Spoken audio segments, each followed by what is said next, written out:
This is the Teclast X80 Pro, a cherry-chilled 8-inch tablet. This is basically the Teclast X80 Plus, except it has a 1200p resolution screen. You get some pretty average specs, 2 gigs RAM, dual boot, and it all comes around $105. It enters a pretty crowded 8-inch tablet market, so it's gonna have to either stand out or just plainly be cheaper. So let's see how this tablet does. This tablet actually looks like it has quite small bezels around the screen, and that's partially true, not completely. The top and bottom bezels are actually decently small compared to the chewy Hi8. The side bezels though look small, but they are actually the same size. Weight-wise, it's pretty good. You get the volume and power buttons on the right and a microSD card slot on the left. The back of the tablet is polycarbonate plastic, and it actually feels pretty decent. It actually feels way better than the glossy, non-textured plastic on stuff like the chewy Hi8.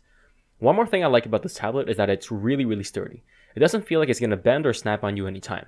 So my overall build quality impressions, well, it has decent quality, it's durable, but ultimately still plastic to those who do not like plastic tablets. You get a really decent pixel density here, 1920 by 1200 on an 8-inch screen. Color reproduction is actually a tiny bit below average. They pop a little less compared to the Mi Pad 2, but about the same as the chewy Hi8.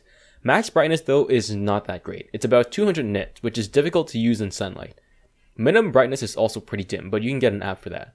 The glass is not Gorilla Glass, but it actually feels pretty good to touch, which is quite surprising. You get a mono speaker on the back of the tablet, and they actually are about average in terms of quality. You don't get a lot of bass, but mids and highs are pretty decent. It's nothing compared to the iPad or Mi Pad 2, but it's also not terrible either. Volume is pretty good though, so check it out for yourself.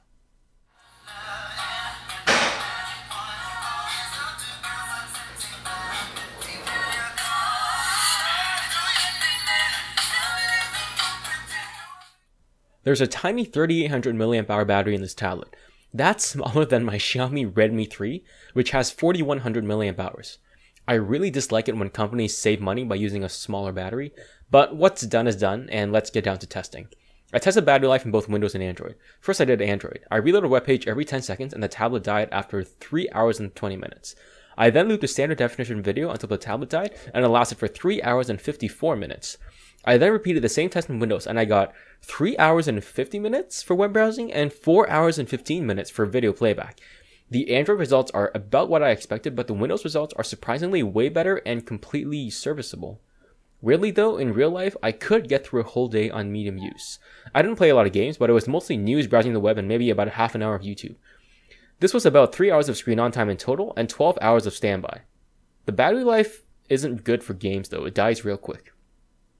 The web browsing test I did displayed some pretty bad battery results, but real life usage is actually okay. If you are a light user, you can get a day with this, no problem.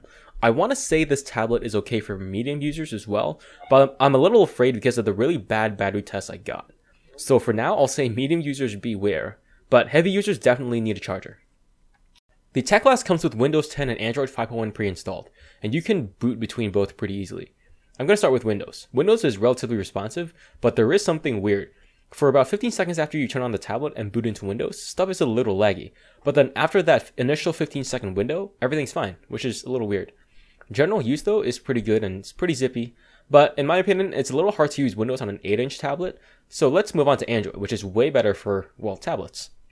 You get Android 5.1 and stuff is really smooth. Launching and using apps is really smooth in Android. You can also play games as well. I mostly played light games like Clash of Clans and Hovercraft Takedown, which is surprisingly fun.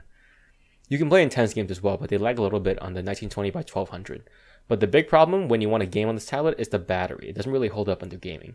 It doesn't heat up as well that much when you're playing games either. I got 65,000 in Antutu as well. You get some pretty normal connectors here. Micro HDMI, micro USB, headphone jack, and micro SD card slot. And you get Bluetooth and Wi-Fi, so pretty average stuff. The cameras here are bad. Pretty normal for tablets like these, but don't expect the world from these tablets. This is a pretty average 8-inch tablet as far as 8-inch tablet goes, but all around it's a pretty solid tablet. So what are the not so good parts that might prevent you from getting this tablet? So the most controversial thing here is battery life. The battery tests that I did are pretty bad, for Android at least, 3-ish hours of web browsing before it dies.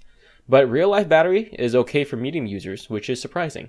So that is something you have to watch out for when buying this.